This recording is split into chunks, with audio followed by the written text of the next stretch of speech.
I don't think we need to wait for validation from others to validate ourselves and our experiences.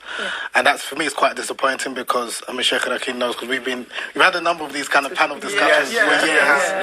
And prior to Black Lives has always mattered. We didn't need, the demonstrations. But for some people, unfortunately, they needed that. They needed to see, unfortunately, George Floyd, how he was killed, for people to have some level of empathy with black people. But my point is, rather than always waiting on others to kind of validate our experiences, we need to kind of validate ourselves and put things in place where we kind of not only celebrate ourselves, but even coming to your point about the issue of marriage.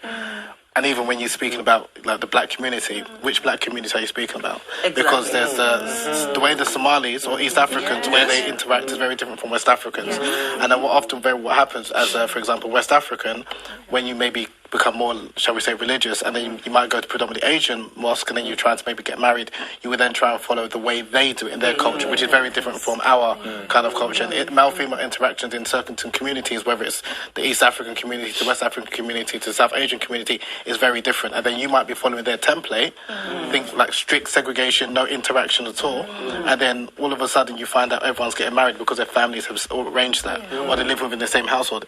That dynamic doesn't generally work within the West African community. So that's why it's also important to understand your culture and where you're coming from, and not just take the template of another person. They might